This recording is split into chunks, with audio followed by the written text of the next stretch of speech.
बिस्मिल्लाहिर्रहमानिर्रहीम। अस्सलामु अलैकुम वरहमतुल्लाहि वबरकातुहू। डितो स्टूडेंट्स, हमारा ये लेक्चर नंबर है 42 और इस लेक्चर में हम डिस्कस करने जा रहे हैं motion of freely falling bodies.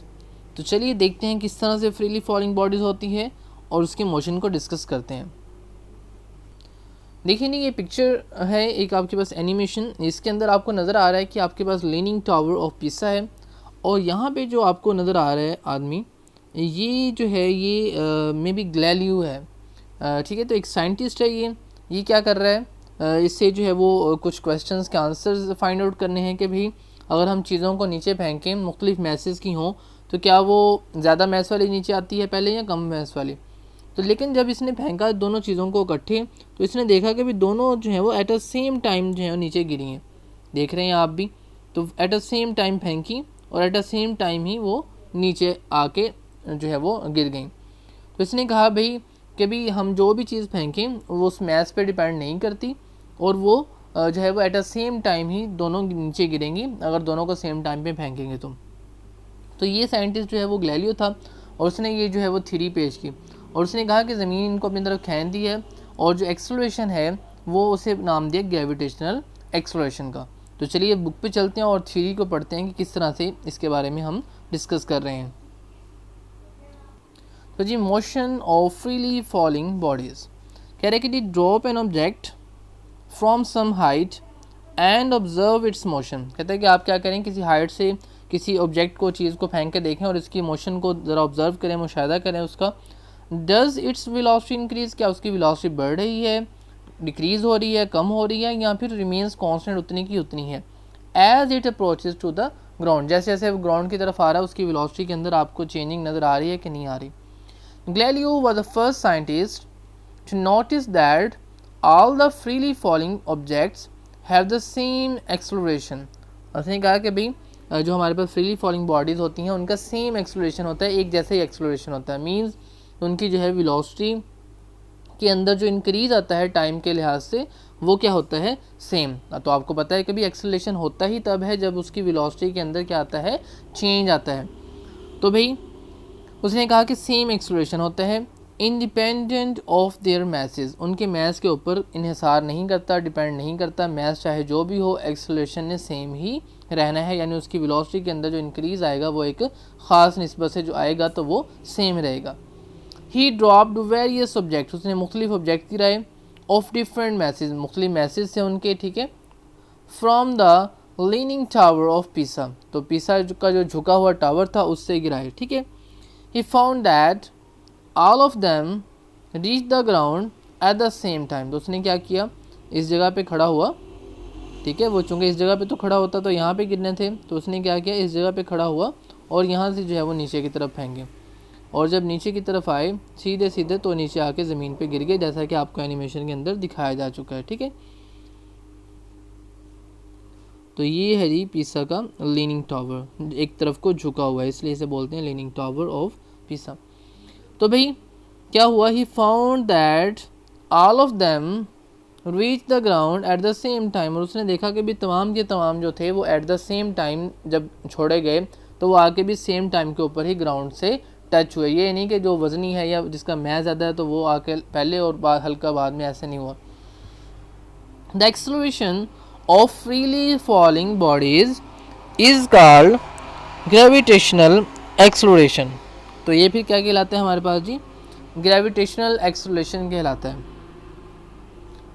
तो किसका भी एक्सेलरेशन, फ्रीली फॉलिंग बॉडी का, जो आज़ादाना तौर पे नीचे की तरफ गिर रही होती हैं तो जो उनकी वेलोसिटी के अंदर चेंज आता है, बढ़ती है वेलोसिटी क्योंकि ज़मीन अपनी तरफ खींच रही है, तो फिर क्या होता है उसके अंदर एक्सेलरेशन प्रोड्यूस होता है और उसको बोलते हैं gravitational acceleration. It is denoted by G, और इसको ए की बजाय किससे डिनोट किया जाता है, ए तो आम है ना एक्सेलरेशन के लिए, लेकिन जी इसलिए हम करते हैं ताकि स्पेसिफिक हो जाए। जैसे हम जी देखें तो हमें पता चल जाए कि भाई ये ग्रेविटेशनल एक्सेलरेशन की बात हो रही है। On the surface of earth its value is approximately 10 metre per second square, ठीक है जी। तो इसकी जो वैल्यू होती है हमारे पास क्या होती है, 10 मीटर पर सेकेंड स्क्वायर होती है, ठीक है। तो वैसे इसकी वैल्यू होती है 9.8, ठीक है। हायर क्लासेस में आप 9.8 मीटर पर सेकेंड स्क्वायर पढ़ेंगे, लेकिन चूंकि आपकी अभी 9th क्लास है तो आपको उसने पॉइंट्स में ले जाने की बजाय आपको सीधा सीधा बता दिया भी 10 इस्तेमाल कर लिया करें आप, ठीक है। तो उसने साथ लिख दिया अप्रॉक्सीमेटली का, तकरीबन का लफ्ज़ जो है उसने लिख के और 10 का जो है आपको बता दिया, ठीक है। तो वैसे हायर क्लासेस में हम जो है वो फिर 9.8 यूज़ करेंगे। तो खैर जी,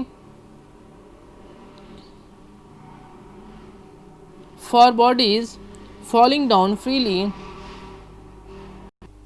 G is positive and is negative for bodies moving up। तो ऐसी बॉडीज़ जो हमारे पास नीचे की तरफ आ रही होंगी आज़ादाना तौर पे, उनके लिए हम G पॉजिटिव लेंगे क्योंकि वेलोसिटी बढ़ रही होगी, और जब ऊपर को जा रहे होंगे तो जो है उसकी वेलोसिटी जो है वो नेगेटिव होगी, क्योंकि वो एक्सेलरेशन के अपोजिट डायरेक्शन में, ग्रेविटेशनल एक्सेलरेशन के जो है वो अपोजिट डायरेक्शन में होगी, ठीक है। और जी ज़मीन जो है अपनी तरफ खींच रही होगी और वो ऊपर को जा रही होगी, तो इट मीन्स कि हमारे पास वो नेगेटिव होगा। तो भाई ये था एक्सपेरिमेंट, और इसका एक और एक्सपेरिमेंट देख लेते हैं। हम एक हाथी और एक पत्थर को गिरा के देखते हैं कि भाई कौन जो है वो पहले आता है। तो अगर दोनों सेम टाइम पे नीचे गिरे तो इसका मतलब है कि हमारी ये थ्योरी जो है वो ठीक है। तो चलिए हम चलते हैं एक्सपेरिमेंट पे। तो ये देखें जी, ये हाथी हैं और साथ में एक पत्थर है, तो दोनों को at the same time same height से नीचे की तरफ फेंका गया, और दोनों देखें बिल्कुल सेम जो है वो आके ज़मीन से टच हो गए। तो इट मीन्स कि ये मैथ्स के ऊपर हमारे पास डिपेंड नहीं करता, और दोनों को अगर सेम टाइम पे फेंकेंगे नीचे, फ्रीली फॉलिंग होगा, तो वो एट द सेम टाइम ही नीचे आके ज़मीन के ऊपर गिरेंगे। दोबारा से बुक की जानिब बढ़ते हैं जी। तो एग्जांपल है हमारे पास कि stone is dropped from the top of the tower. तो टावर के टॉप से एक स्टोन जो है नीचे गिराया गया है। The stone hits the ground after 5 second, 5 second के बाद वो नीचे हिट करता है। Find the height of the tower, the velocity at which the stone hits the ground. तो आपको देखें सिर्फ एक वैल्यू 5 सेकंड से इतने सारे क्वेश्चन जो है वो पूछ रहा है कि भाई उसकी हाइट बताएं टावर की। तो इट मीन्स कि अगर आपको चीज़ नीचे फेंकें और आप उसका टाइम नोट कर लें, तो आप टाइम की मदद से ही उसकी बुलंदी जो है इमारत की फाइंड आउट कर सकते हैं। और उसकी वेलोसिटी बताएं कि कितनी वेलोसिटी थी जब उसने which the stone hits the ground, ठीक है। तो भाई इनिशियल वेलोसिटी उसकी 0 होगी, चूँकि शुरू में तो उसने हमने रोका हुआ था, और जब हमने ऑब्ज़र्व करना शुरू किया तो फिर ही हमने उसे छोड़ा और टाइम नोट करना शुरू कर दिया। ग्रेविटेशनल एक्सेलरेशन कितना होता है 10 मीटर पर सेकेंड स्क्वायर, वो ले लिया। टाइम उसने बता दिया t = 5 सेकेंड, और s की जगह पे भाई h कहाँ से आ गया, तो इसकी बात इधर डिस्कस कर लेते हैं। तो भाई इक्वेशंस ऑफ मोशन में था हमारे पास दो, बस चेंजिंग करनी है आपने।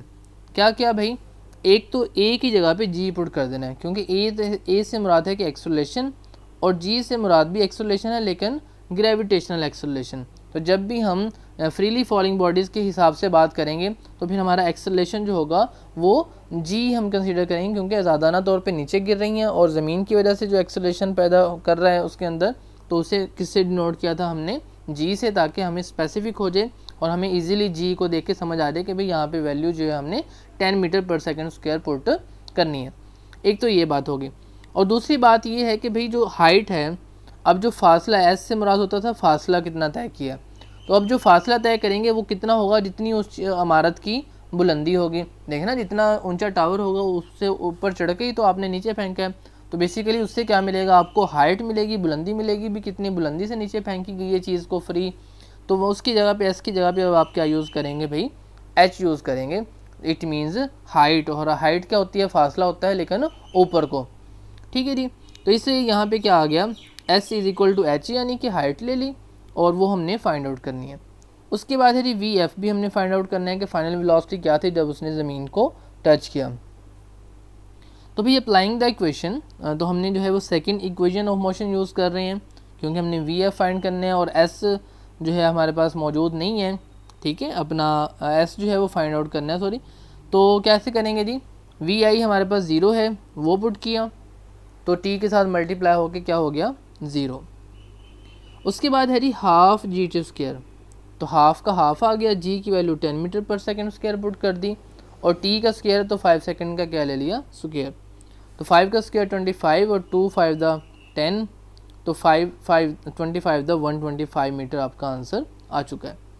उसके बाद बी पार्ट था कि आपने vf फाइंड करना था, तो vf जो है वो थर्ड इक्वेशन ऑफ मोशन से फाइंड आउट कर लेंगे कि vf² - va² = 2gh। पहले 2as आता है तो a की जगह पे g और s की जगह पे h पुट किया, तो वी आई 0 था वो उसकी वैल्यू पुट की, इन सब की वैल्यूज़ पुट कर दी, एच की वैल्यू अभी हमने फाइंड आउट की वो पुट कर लिया आपने, और इनको मल्टीप्लाई किया तो 2500 आंसर आया।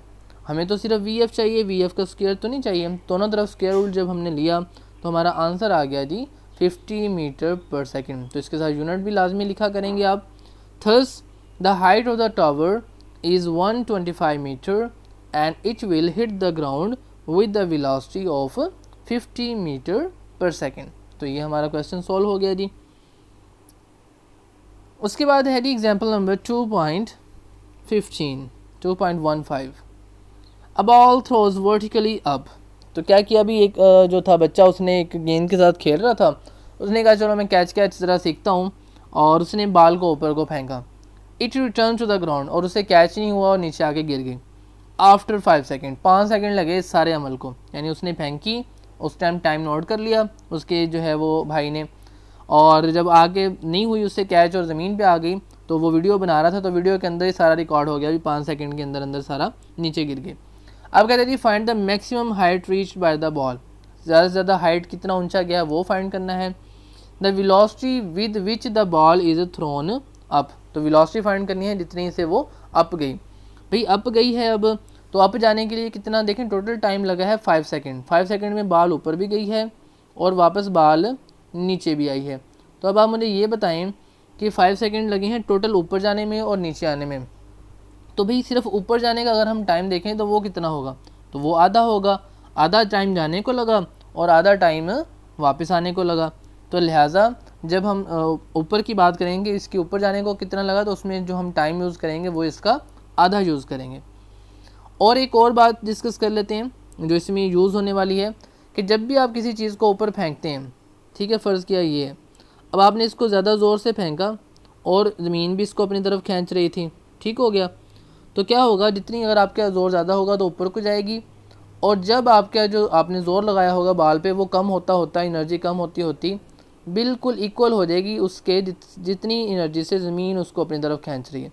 तो फिर क्या होगा, कुछ देर के लिए जो आपकी बॉल होगी या कोई भी चीज़ होगी वो 1 सेकंड के अपना कुछ हिस्से के दौरान वो एक रुकती है, ठीक है, क्या होती है, रुक जाती है ऊपर और फिर नीचे की तरफ आती है।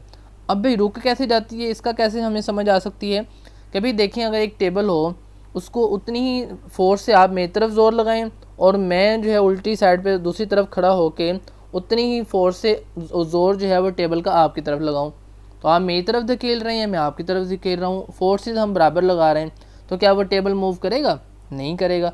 तो इसी तरह से जब हमारे पास जो है वो उतनी फोर्स कम होते होते बिल्कुल बराबर हो जाती है जितनी फोर्स ज़मीन अपनी तरफ लगा रही होती है उस चीज़ को खींचने में, तो उस लम्हे जो है वो हमारा जो ऑब्जेक्ट होता है वो रुक जाता है। फिर क्या होता है, रुकने के बाद ज़मीन फिर और ज़ोर लगाती है, तो फिर क्या होता है, ऊपर वाली ज़ोर बिल्कुल ख़त्म हो जाता है आस्ता से और नीचे आना शुरू हो जाती है। तो इसकी एग्जांपल आप जो है वो मोबाइल से भी अगर कोई आप जो है वीडियो बनाएं और उसे स्लो मोशन करके देखें तो आपको पता चलेगा, आप ऊपर चीज़ जो भी फेंकेंगे बॉल तो एक लम्हे के लिए रुकती है और फिर दोबारा से नीचे आना शुरू होती है। तो इट मीन्स कि हम जो है अगर सिर्फ ऊपर जाने को देखें तो ऊपर जाने के वी एफ जो है ऊपर जाके वी एफ क्या हो जाती है फिर 0, ठीक है। अगर हम सिर्फ एक साइड की मोशन देखें, सिर्फ ऊपर जाने की बात करें तो उसमें टाइम कितना लगेगा, 2.5 सेकेंड लगेंगे, ठीक है। और वी एफ क्या होगा आपके पास 0, क्योंकि ऊपर जाके रुकी है, बस हम सिर्फ एक जाने की बात कर रहे हैं। जब आने की डिस्कस करेंगे फिर वो और बात होगी, लेकिन उसने हमें सिर्फ क्या पूछा है कि थ्रोन अप जब हमने किया तो उसकी वी आई फाइंड करनी थी। तो खैर जी अब हम देखते हैं इसको कैसे चलना है लेके।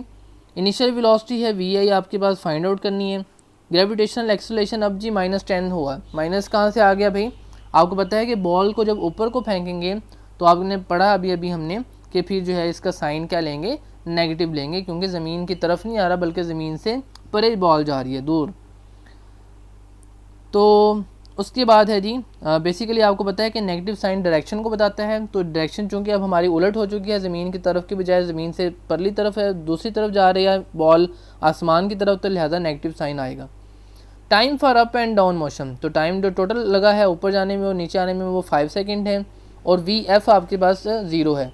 कौन सी 0 हुई भाई, वेलोसिटी एट मैक्सिमम हाइट, यानी जितनी ऊंची से ऊंची बुलंदी तक गई तो वहाँ पे जाके वी एफ 0 ही, जैसा कि मैंने आपको इधर समझाया है। तो फिर दोबारा से वापस ज़मीन पे आई। उसके बाद है जनाबे वाला S is equal to H, कि यानी उसकी हाइट कितनी थी टोटल, ठीक है, तो वो आपने फाइंड आउट करनी है।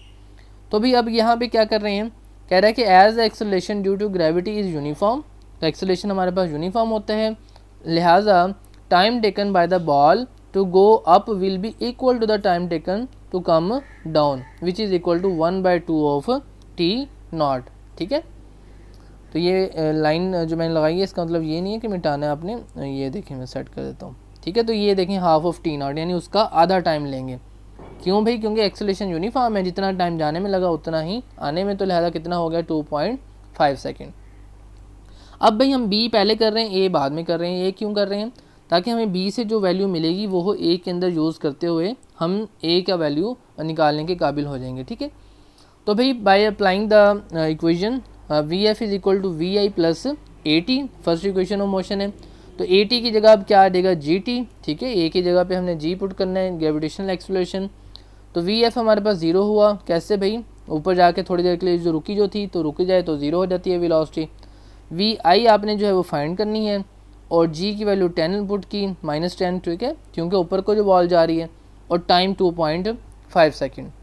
अब भाई इनको मल्टीप्लाई किया आपने तो आ गया -25 मीटर पर सेकेंड।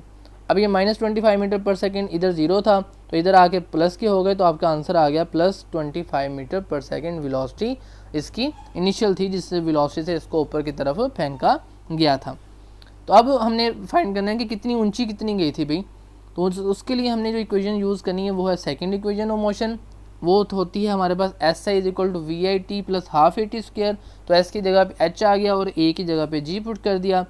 तो भाई जो जो वैल्यूज़ थी वो पुट की, वी आई की वैल्यू यहाँ से निकाल के हमने पुट कर दी इधर, ठीक है, और बाकी वैल्यूज़ हाफ वैसे आ गया, ठीक है, यहाँ पे हाफ आ जाना है, यहाँ पे इन्होंने पुट नहीं किया है हुआ, ठीक है, इस जगह पे आना है हाफ, ठीक है। सही तरीके से मैं लिख देता हूँ यहाँ पे 1/2 × 10, ठीक है जी। तो जब आपने इसको कैलकुलेटर की मदद से हल किया तो टोटल आंसर आया 62.5 - 31.25, और इसको सॉल्व किया तो आंसर आ गया 31.25 मीटर।